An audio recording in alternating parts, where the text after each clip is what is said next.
Daaku Maharaaj Review.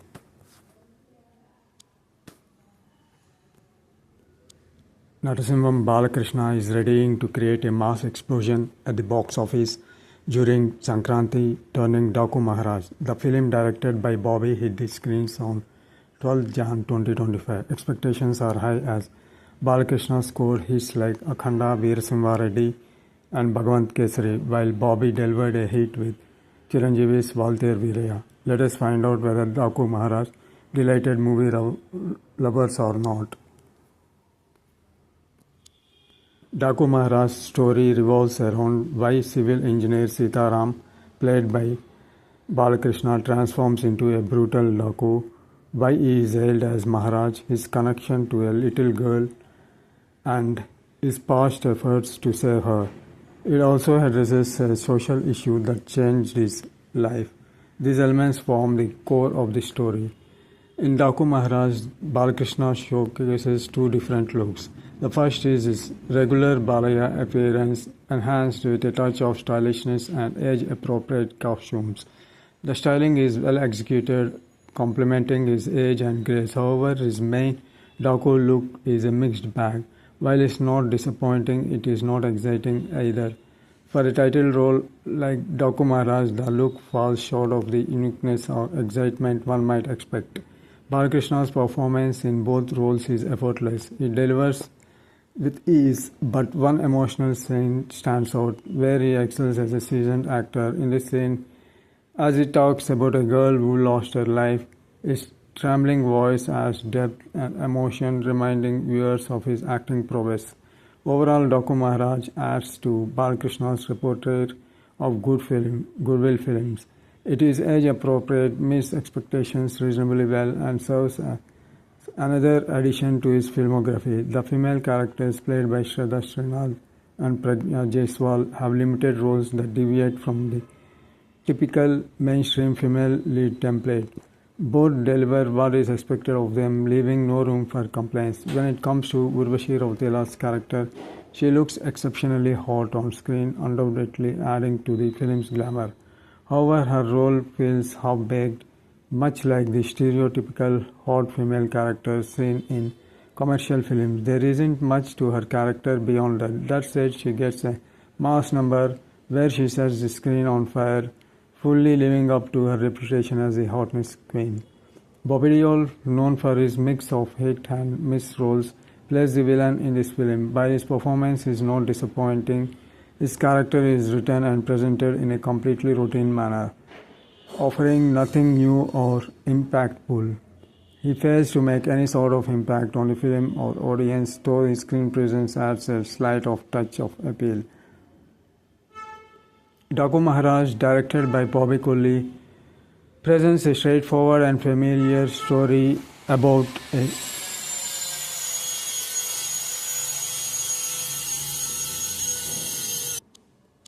social servant and engineer who transforms into a powerful Daaku to save the people. However, the film lacks solid writing and a fresh screenplay, which are essential to make the story exciting. This is where Bobby falls short. Daaku Maharaj starts off interestingly, and majority of the first half holds promise. Even though the pace slows down and not much happens, the intrigue stays alive. This is because at the point not much is known about Daaku, keeping the curiosity intact. With a stylish extended action sequence at the interval, the entire first half feels decent, leaving us looking forward to a stronger story and a more exciting culmination in the second half. Without this, it obviously feels like style over substance. The second half begins by revealing the reason behind Daaku Maharaj's transformation from a civil engineer to Daaku. While the cause is known and shown and justified, the transformation itself lacks the impactful drama needed to make it a banger. It feels superficial and straightforward. Also, the crucial villain angles related to Daaku's transformation, such as the Thakur's family background, the entire villain thread, including Bobby Deol, are presented with zero depth or impact. Even Bobby Deol's character is written in a way that feels like any other regular villain in a commercial film. There is absolutely no excitement surrounding his character, presentation or writing. Just imagine the same film without high quality production and technical backing. It simply wouldn't be the same experience because the core of any film is the writing, and in this case it's as light as one can get. Overall, Daaku Maharaaj is worth watching once on a big screen for its high quality visuals and BGM, featuring a senior star with a couple of impressive action blocks. However, keep your expectations low in terms of story and overall impact.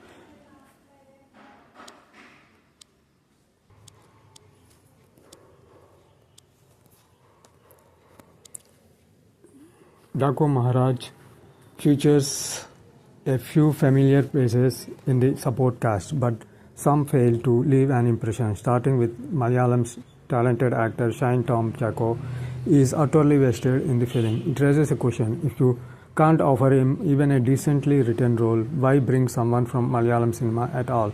This is a question the director should ask himself. The same goes for Bobby Deol.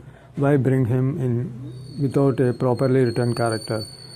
Others like comedians such as Chandini Chaudhary and VTV Ganesh are simply present doing their usual routines. Sachin Kedekar plays a brief role and fits well into it.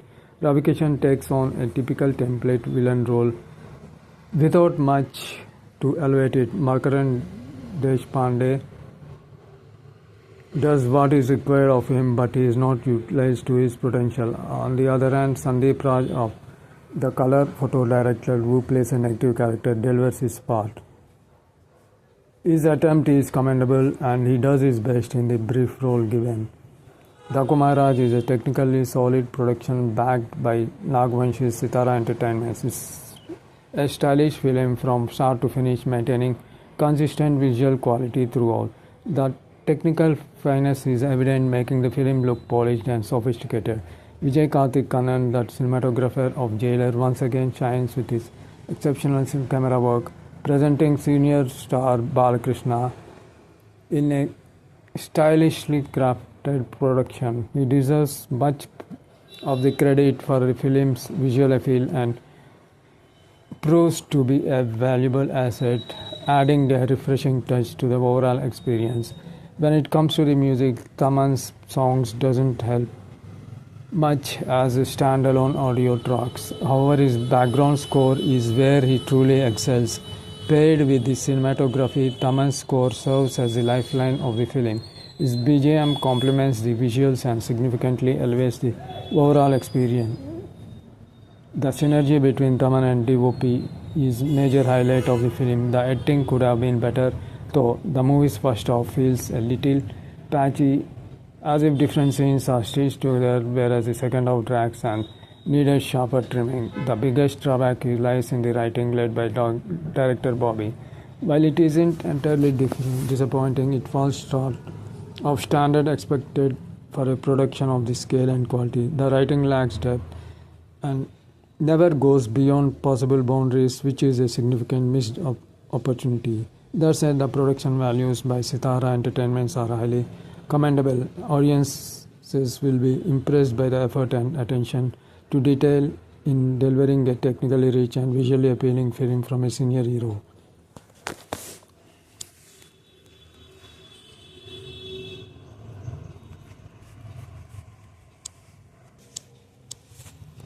Altogether, Daaku Maharaaj turns out to be a predictable but stylish action entertainer. Balakrishna came up with power-packed performance with his trademark dialogues and mannerisms, and Bobby with his racist screenplay and intense action elements managed to entertain masses. A little fine-tuning of the script and few novel twists and turns, strong climax would have powered the film to new heights.